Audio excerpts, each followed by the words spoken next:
high on the agenda for this special session of Parliament called for by the government on August 31st, the same day that the India Alliance met in Mumbai.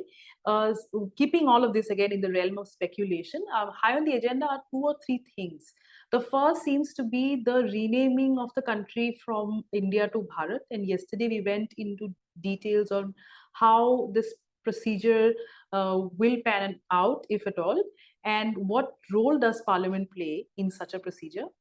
The other is the one nation, one election agenda of the government. A committee headed by former President Ramnath Kovind has been formed, and we know about how Congress floor leader from Lok Sabha, Adhir Ranjan Chaudhary, has refused to be part of the committee. He says he was blindsided. He was not let known about the committee before, so he says he doesn't want to be part of it.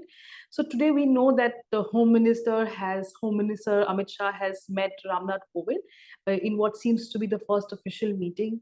The Chief Election Commissioner has also said that one nation, one election could be a possibility. So it seems like the government is going to move forward with this particular agenda.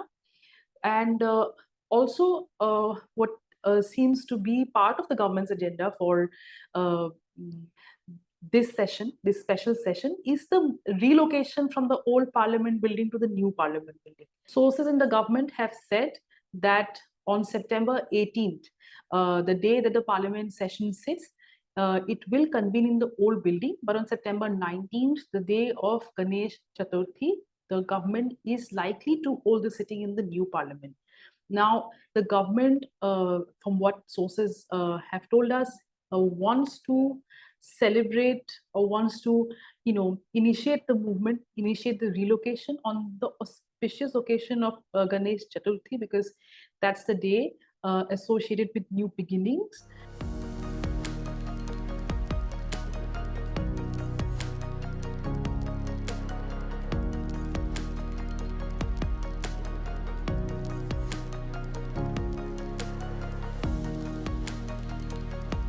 One of the speculations that is associated with the special session of Parliament is the CEC, the Central Election Commissioner, and other EC's appointment conditions of service and terms of office bill. This is a legislation that the government had introduced in the Rajya Sabha in the last Parliament session. And the bill seeks to remove the Chief Justice of India from a panel to select the CEC and the ECs. Now, this move clearly has, led to a bit of a political furor amongst the rivals of the BJP, and they've been accused of blindsiding the system. They've been accused of keeping the Chief Justice out of the selection of the EC, and they've been accused from stopping, fair elections. Now, one of the key speculations attached to the special session of the Parliament is that the government wants to bring in this bill. And, if we look back into the history of how the BJP has acted out, or how the BJP has, planned its activities or its strategies in the last 9 years, it is evident that what you expect is not necessarily what happens. So one of the key speculations attached to the special session is that this time around, they are going to bring in the CEC bill to ensure that the CJI does not have a role in the appointment of the CEC ahead of the 2024 Lok Sabha elections. The government could also bring in the Women's Reservation Bill. The Women's Reservation Bill, which has been long advocated for by several prominent women politicians, especially spearheaded by UPA chairperson and former Congress President Sonia Gandhi, was passed in the Lok Sabha in 2010, but it could not be passed by the Rajya Sabha due to the lack of support from male politicians. So year after year, session after session, we hear murmurs of Women's Reservation Bill. We hear various political parties keeping in mind the political climate at that time, bringing up the demand. So right now, we've been hearing murmurs of the government bringing in the bill, and you've had BRS leader Kavita Kavantala saying today that Sonia Gandhi now no longer cares for the Women's Reservation Bill. So there seems to be a buzz created around the passage of the a demand. There seems to be a buzz created around the demand for the passage of the Women's Reservation Bill that seeks to guarantee a third of seats in Parliament, the Lok Sabha, for women.